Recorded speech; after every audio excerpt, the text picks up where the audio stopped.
Shalom saudaraku yang terkasih, kembali lagi dalam renungan Gereja Santapan Rohani Tomang. Dan kita bersyukur atas semua kebaikan dan kemurahan Tuhan. Itu sebabnya sebelum kita memulai renungan pada hari ini, mari kita berdoa terlebih dahulu. Bapa dalam surga, terima kasih, kami mengucap syukur untuk segala hal baik, untuk segala sesuatu yang bisa kami lewati hari ini. Dan mungkin ada banyak hal yang akan kami mulai dalam hidup ini. Tuhan berkati kami, pimpin kami, arahkan kami melalui renungan pada hari ini. Dalam nama Tuhan Yesus kami berdoa. Amin. Judul renungan kita hari ini, sudah terlambat. Firman Tuhan terambil dalam Yesaya 45 ayat 22. Beginilah firman Tuhan. Berpalinglah kepadaku dan biarkanlah dirimu diselamatkan, hai ujung-ujung bumi, sebab akulah Allah dan tidak ada yang lain.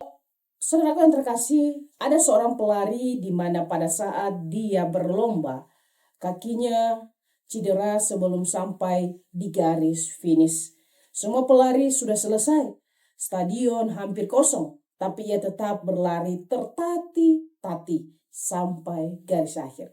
Saat ditanya mengapa ia tidak menyerah, ia berkata, negaraku tidak mengirimku sejauh 5.000 mil untuk memulai perlombaan, tapi untuk menyelesaikan perlombaan itu. Saudaraku yang terkasih, kisah ini adalah kisah nyata bahwa tidak ada kata terlambat untuk menyelesaikan panggilan hidup. Walau sudah tertinggal jauh, tetapi ia tetap semangat. Apakah ketika kakinya cedera kemudian semua sudah terlambat? Yang dilakukan oleh pelari itu tidak, dia terus berlari. Pelari ini adalah John Stephen Akhwari yang mengalami cedera parah di Olimpiade tahun 1968. Semua orang berpikir sudah terlambat, tetapi baginya belum terlambat.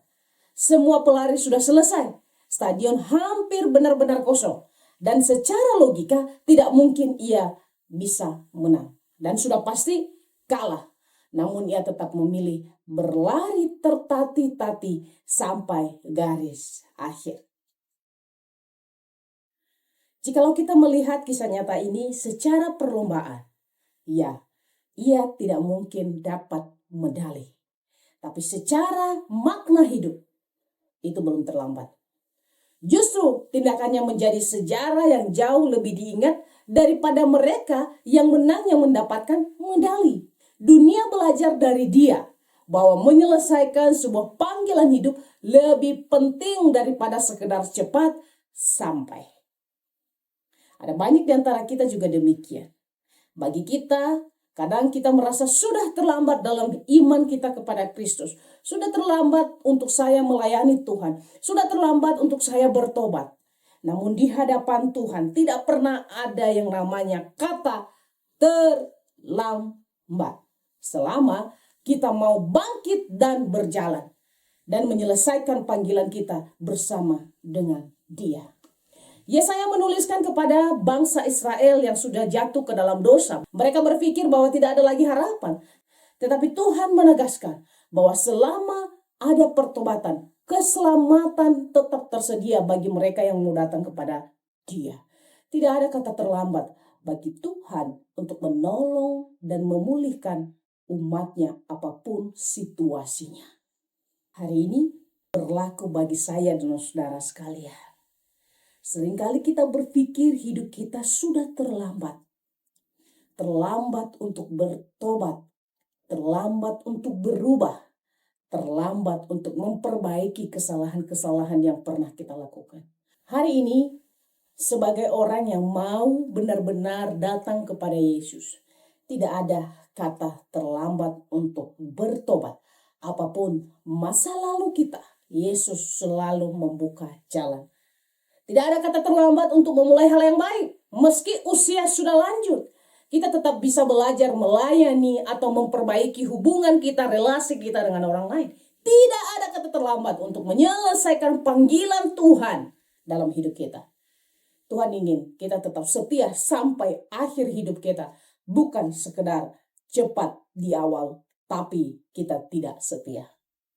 Di kayu salib Yesus berkata, sudah selesai. Itu berarti karya keselamatan yang Tuhan berikan itu sempurna. Tidak ada yang terlambat bagi Tuhan. Perempuan berdosa, Petrus yang menyangkal, dan bahkan penjahat disalib mendapatkan pengampunan meski di saat-saat terakhir hidupnya. Tuhan Yesus yang memampukan kita untuk tetap setia sampai selesai dalam perjalanan hidup ini. Di dalam Kristus selalu ada kesempatan baru.